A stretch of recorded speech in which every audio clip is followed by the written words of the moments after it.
জি, Chittagong ইপিজেডে already আগুন এখনো নিভাতে পারে নাই। অলরেডি ফায়ার সার্ভিসের 17টা ইউনিট এখন পর্যন্ত তারা আগুন নিভাতে পারে নাই এবং কি তারা বলছে যে এই আগুন নিভানো যাবে না, এত পরিমাণ কেমিক্যাল ব্যবহার করা হয়েছে এখানে আগুন দেওয়ার পূর্বে, যেটা এখন আর নিভানো সম্ভব না। ইতিমধ্যে আপনারা জানেন ঢাকায় কেমিক্যাল গোডাউনে আগুন লাগাতে আমাদের প্রায় 50 থেকে 60-70 জন মানুষ মারা গেছে, সেগুলা তারা দাফাচাপা দিয়ে দিছে। এখন পর্যন্ত সেই রিপোর্ট এখনো বাইর হয় নাই, বাংলার জনগণ জানে নাই। কারণ ওইখান দিয়ে আবার রিফন নামে একজন ভাইরাল ব্যক্তিকে নিয়ে তারা বিভিন্ন মিডিয়া প্রচারণা চালাইছে উড়াদুরা। বাংলাদেশের সাধারণ জনগণ সেই বিষয়ে কোনো ধরনের খোঁজ খবর নিতে পারে নাই, শুধু রিপোর্ট নিয়ে ব্যস্ত আছে। ঢাকার রিপোর্ট বাদ দেন, এইবার চট্টগ্রাম ইপিজেডে এমন আগুন লাগাই দিছে যে এখন আর 17টা ফায়ার সার্ভিসের ইউনিট আগুন নিভাইতে তারা সক্ষম না। এভাবে কিন্তু সুপরিকল্পিতভাবে 5 আগস্টের পর থেকে রাষ্ট্রীয় সম্পদগুলো তারা একের পর এক আগুন দিয়ে যাচ্ছে। আপনারা ঠান্ডা মাথায় একবার চিন্তা করবেন, বাংলাদেশ স্বাধীন হওয়ার পরবর্তীতে গত 54 বছরে আপনারা কি কখনো দেখছেন যে এত আগুন এই গত 1-1.5 বছরে যা হচ্ছে লাগানো হচ্ছে, বিগত দিনে 54 বছরে এত আগুন লাগানো হয়েছে অথবা লাগছে, দুর্ঘটনা হোক আর পরিকল্পিতভাবে হোক, লাগাইতে পারে নাই।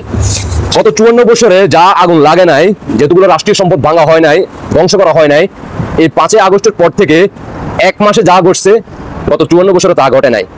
ইতিমধ্যে আপনারা দেখে ফেলছেন, জানেন, কিন্তু এগুলো হচ্ছে সুপরিকল্পিতভাবে ডক্টর সুধী ইউনূসের নেতৃত্বে হচ্ছে।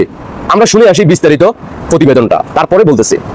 আসলে কোনোভাবেই নেভানো ফায়ার সার্ভিসের পক্ষে সম্ভব নয় বলে কিন্তু তারা আমাদেরকে জানিয়েছেন। কারণ এই আগুন এখন পুরো বিল্ডিং জুড়েই জ্বলছে, একদিকে পানি দিলে আরেকদিকে নিভে যাওয়ার কোনো চান্স নেই। নিচের দিকে শুধুমাত্র পানি ছিটিয়ে আগুনটাকে যেন আগুন বাহিরের অন্য কোনো কারখানার দিকে ছড়িয়ে না যায়, সেই চেষ্টা ছাড়া আর কোনো কিছু করার নেই বলে কিন্তু ফায়ার সার্ভিস বলছে। এবং যেটি বলছিলাম যে রাসায়নিক দ্রব্য থাকার কারণে কিন্তু শুরুর দিকে আগুনটিকে আসলে নিয়ন্ত্রণে নেওয়া যায়নি এবং সময়ের সাথে সাথে এই আগুনের তীব্রতা কিন্তু অনেক গুণ বেড়ে গিয়েছে এবং সেটি এখন পর্যন্ত রয়েছে।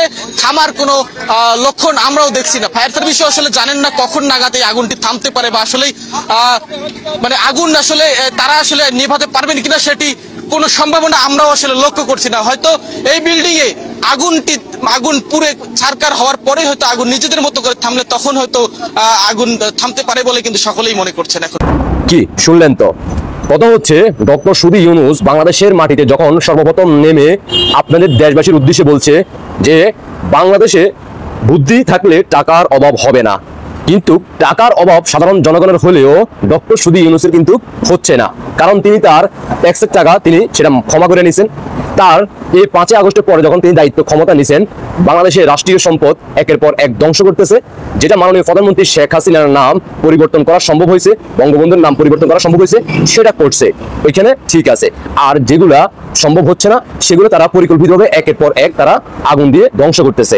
কারণ বাংলাদেশের সাধারণ জনগণদেরকে বেকার করতে হবে, আর বেকার করলে বাংলাদেশের সাধারণ জনগণ তখন ব্যাংকে মানে গ্রামীণ ব্যাংকে আপনারা কিস্তির জন্য সবাই চলে যাবেন।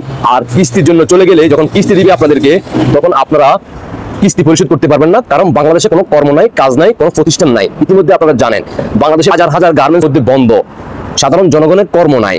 তো আপনি কিস্তি নেওয়ার পরে এই কিস্তি পরিশোধ করবেন কিভাবে?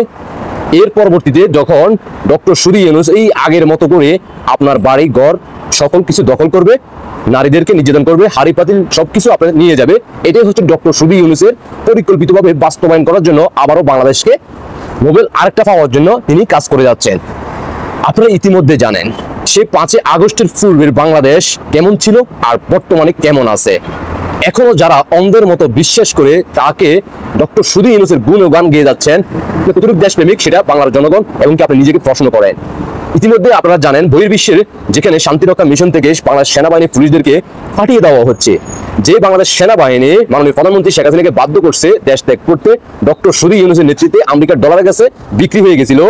আর ওই যে জাতিসংঘে যাওয়ার স্বপ্ন দেখছিল আরো বেশি করে যাবে, আর সেটাকে মোকাবেলা করতে গিয়ে মাননীয় প্রধানমন্ত্রী শেখ হাসিনাকে দেশ ত্যাগ করতে বাধ্য করছে। অন্যদিকে 5 আগস্টের পরে বাংলাদেশের রাষ্ট্রীয় সম্পদগুলো তারা নিরাপত্তা দিতে পারতেছে না। অন্যদিকে আওয়ামী লীগের নেতা কর্মীদেরকে অফেন গুলি করা হচ্ছে, গার্মেন্টস শ্রমিকদেরকে গুলি করে সেনাবাহিনী হত্যা করছে। এই সকল কিছু বিবেচনা করে বাংলাদেশ সেনাবাহিনী অলরেডি প্যাকেট হয়ে গেছে জাতিসংঘ থেকে, আর তারা এখন অলরেডি নভেম্বরের আগে বাংলাদেশে সবাই চলে আসবে। ইতিমধ্যে আপনারা সবাই অবগত আছেন। আশা করি সবাই বুঝতে পারছেন। সবাইকে অসংখ্য ধন্যবাদ। দেশবাসীকে দেখার সুযোগ করে দিবেন। আপনাদের ব্যক্তিগত মতামত অবশ্যই কমেন্টে জানিয়ে যাবেন। যারা সত্যিকার বাংলাদেশকে ভালোবাসেন তারা রুখে দাঁড়ান, গর্জে উঠুন, সবাই প্রতিবাদে রাজপথে নেমে আসুন। ডক্টর সুধী ইউনূসকে এই বাংলার মাটি থেকে বিদায় করতে হবে, পাকিস্তানি রাজাকার বংশের সন্তানদেরকে এই বাংলার মাটি থেকে বিদায় করতে হবে। আল্লাহ হাফেজ।